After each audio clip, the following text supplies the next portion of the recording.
A cop caught red-handed while applying for another badge. Coming up.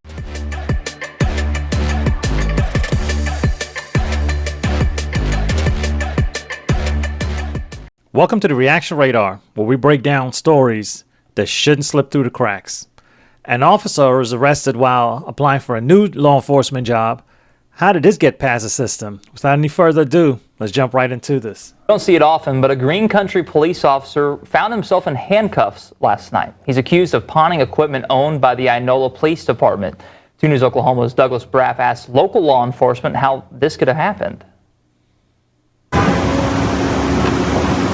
Here's what cameras captured Wednesday night. Rogers County deputies arrested Isaiah Roberts. Roberts used to work here at the Inola Police Department, but the Rogers County Sheriff's Office says he took several items from here and pawned them off. A few days ago, Isaiah Roberts made an application to the Rogers County Sheriff's Office for a position as a detention officer. He was interviewed. Sheriff Scott Walton tells me they started a background investigation and found Roberts had a history of pawning items. One of the items that he pawned was an expensive night vision type scope for a rifle that belonged to the Inola Police Department. So obviously red flag shoots up. The sheriff tells me Roberts stopped by the county courthouse here on Wednesday thinking he was going to get that job, but he could not have been more wrong. Instead, Sheriff Walton says Roberts found himself in handcuffs. The affidavit says he admitted to IPD to having the scope on Wednesday. What's more, Walton tells me the background check found other red flags. Roberts' driver's license was suspended several times, and he'd often be late on child support payments. So I got a couple questions. And of course, I would love to hear your thoughts in the comment. My first thing is, how is this guy pawning police equipment and it not sending out any type of flags? You're also a police officer with a suspended license. Aren't you pulling over people for suspended license and things of that nature? Now, child support, I'll give you a pass on that. We don't know what your living conditions are. Maybe you moved, the Motor Vehicle Administration weren't notified of it, or maybe you're just staying with someone and you move and you didn't get the mail. I'll give you a little pass on it.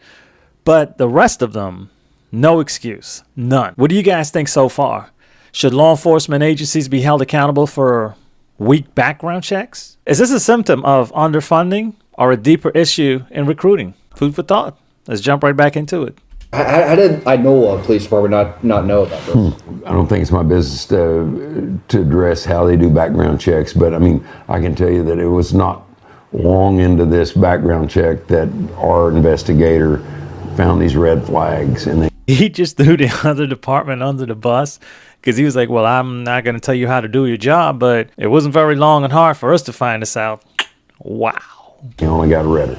Inola Police Chief Cliff Stevens backed out of an on-camera interview we scheduled for Thursday, saying he was getting requests from many different outlets. Instead, he tells me he plans to send a news release vetted by the city's attorney. How does somebody get away with this? It certainly showcases a flawed system that somebody can stay in this position and go from one agency to another and have a track record like this. Walton tells me if local law enforcement were paid more, then they'd maybe see fewer cases like this. We done the profession of law enforcement a favor yesterday. Roberts faces 1 count of embezzlement. In Rogers County, Douglas Braff. 1 count of embezzlement. That's too much for an officer. How is that even possible? 1 officer, 1 pawn ticket away. And the whole system that didn't see it coming. What's your take on this? Is this bad hiring or a bad oversight? Drop your thoughts in the comments. Until next time, stay informed and engaged. Please remember to like, subscribe, and keep your radar locked in right here. Until we meet again.